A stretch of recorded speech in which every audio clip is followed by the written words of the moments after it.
Hi everyone! So, a lot of you have requested for me to do the Draw My Life tag, and I decided to give it a shot, so here it is. I was born in a beautiful tiny island called Dominican Republic, which is right next to Haiti and Puerto Rico above South America in 1988. But when I was 2 years old, we moved from Dominican Republic to New York City. And by we, I mean myself, my mom, and my two brothers. Look at my mom's hair. My mom always had beautiful long hair. And my two brothers, William and Louis, which are older. My dad was already living here in New York because he had to come here first to get everything settled for us, like an apartment, a job, all that good stuff that we need. So I basically met my dad at 2 years old because he left me at 5 months old to come to New York City. I grew up kind of like a little tough girl because I had two older brothers and they always picked on me. I always felt like I had to be tougher than they were because they're older and they're boys and I had no sisters. I went to an elementary school. It was a public elementary school and it was great because I had good friends. I had a lot of fun being in the school, but I started to do really bad towards fourth grade because I had this bad influence of a friend and I got caught up and got really bad grades. My mom went berserk cray cray on me and decided to punish me and send me to a Catholic school, which haha did not work out so well for her because I loved it. I went there from fourth grade to eighth grade. But of course, my first day of school in Catholic school, I was so upset. I was so angry that I couldn't paint my nails. I couldn't do anything that was like girly. I had to actually brush my hair, wear a uniform, look clean every day, and I wasn't happy about going to school at all. But over time, I loved the school. I enjoyed it so much. It was the best school I've ever went to, and I made good friends. I loved praying every day, learning about God, and it wasn't as bad as I thought it would be. I really, really enjoyed it, and I met such great friends there. At the beginning, I had a tough time with the boys in school because they picked on me a lot because I had a face full of like spots because I was allergic to this flower that I smelled one day and I got a really bad allergic reaction on my face and it just spotted my face for life and I still have those spots now. But at the beginning, it was really bad. They were like gray and sometimes would turn red and green spots on my face. My mom had to take me to the hospital and the doctor in the hospital was like crazy. I don't know what was wrong with her. She burned my face. So I got made fun of a lot and I would get called polka dot face every single day by the boys. But over time, I got smarter and wiser and those boys had nothing to say and they would not even dare say anything to me because I was just an awesome person. I loved Catholic school so much. I wanted to go to a Catholic high school, but it was so expensive and my mom did not have the money to do that at the time, so I was bummed out about that. But I also had a good option because I decided to go to fashion high school and I was very, very, very happy about that because I loved fashion. So I went to Fashion Industries High School here in New York City and I made such good friends there and one of my best friends that I'm still friends with today was also there. But at the time going to high school, I had a tough time with my dad and it completely ruined me in high school because we just did not get along. We weren't seeing eye to eye and he was an abusive dad.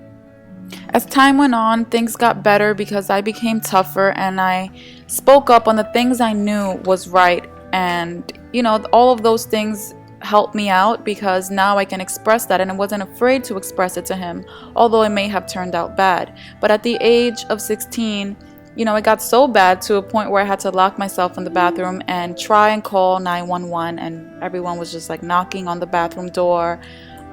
Telling me not to because they can help me, and so I didn't. And my mom was like the biggest support that I did have at the time.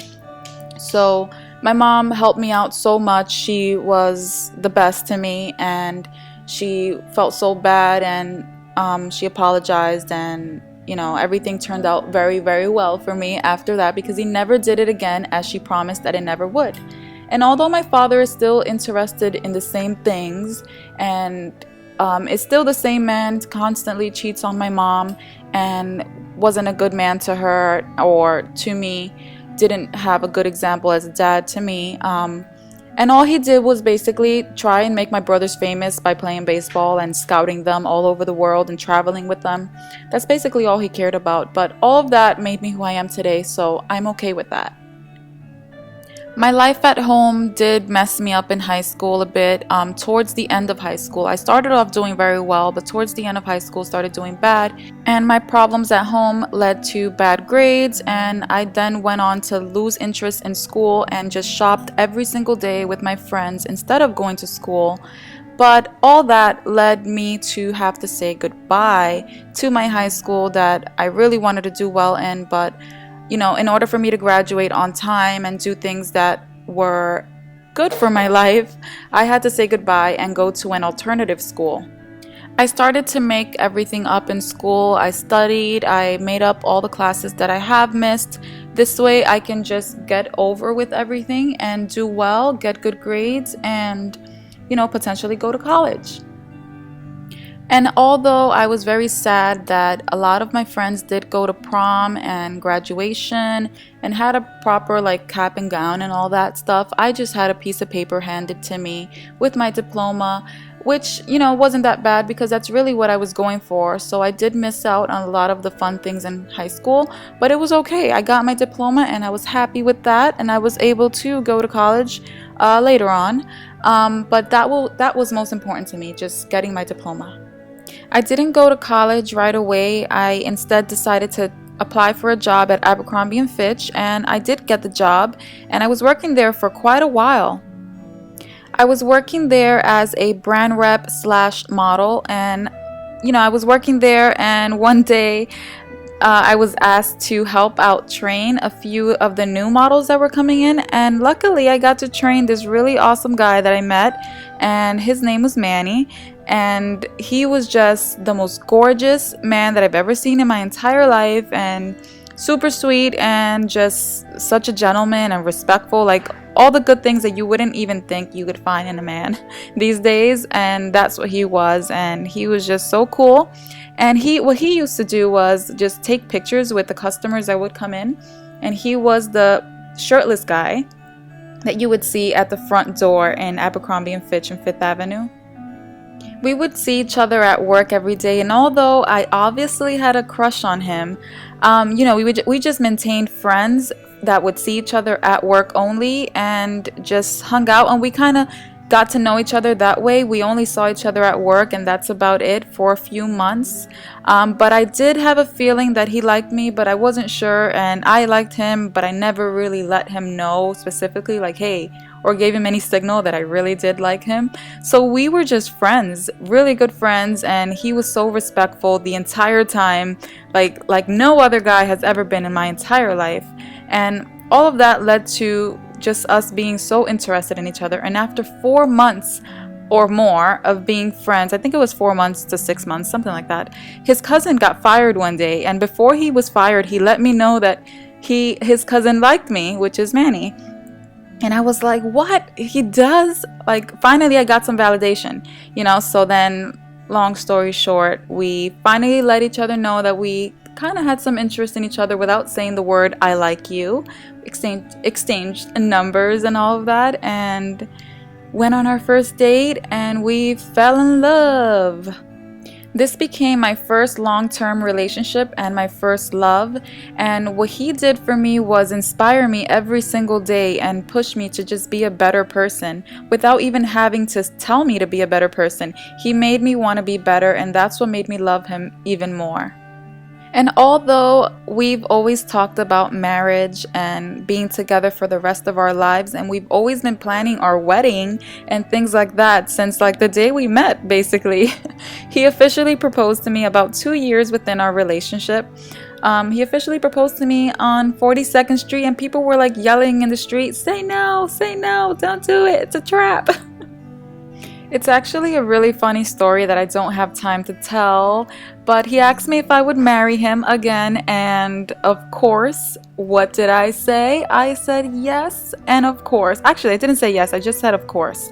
And 2 years later, not 2 years later, I made a mistake there. It's actually 2 years within our relationship, a few days after finding him proposing to me, we found out that I am pregnant. And it was like an oh my gosh moment, what am I gonna do? But then it turned into a happy moment. Very happy moment for both of us, and we were both excited.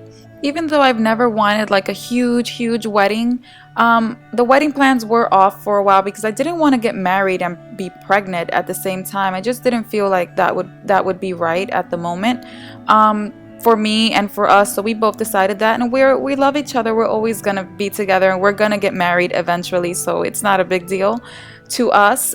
So in 2009. Our son was born, and he was the most cutest little boy that I've ever seen. The funny thing is, I've never even wanted kids, and once I saw him, it's like, how did I not want this before? I just absolutely loved him the moment I saw him. Seriously, meeting Manny changed my life completely for the better, and in many ways he has saved me from so much, and many ways that I cannot even explain, and I could have not chosen a better dad for our son. I was a stay-at-home mom, and I just did not want to work. I didn't want to go to school at the time. I just wanted to focus on taking care of my new baby. So I was on YouTube one day just entertaining myself while holding the baby, and I was looking for a Rihanna video in specific, and I was just looking for her video, and I saw all these things just pop up on the side, like about hair and makeup, and it was just crazy to me how all these things were on YouTube and I never even knew about it. And I came across this girl doing an inspired look on Rihanna, and her name was Riss Rose 2, and she was doing like some makeup from a magazine, and it was just so cool to me to see that. At first it was a little weird, but then I found it to be so cool, and I just kept finding other people that were also doing, but no one who I really related like myself that actually looked like me. So I started doing my own videos in 2010, in my bathroom, in my room, just random videos, and people were just watching me and started watching me, and I had no idea that I would have even 100 subscribers one day.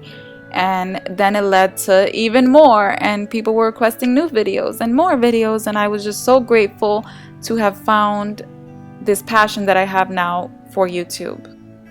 And along the way, with all my happiness, you guys watching this video became a huge part of my life as well. You guys are also like my friends, and I thank you guys so much for supporting everything that I do, not only on here on YouTube, on everything I do in my life. You guys are huge supporters, and I thank you for that.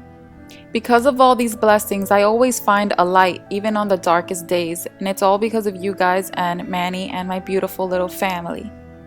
It's still so crazy that I'm marrying my best friend on the day that we met at Abercrombie & Fitch on November 19th, 2013. That's just a couple of months away. So anyway, thank you guys so much for all the support, and thank you guys for watching this video. See you in the next video. Bye!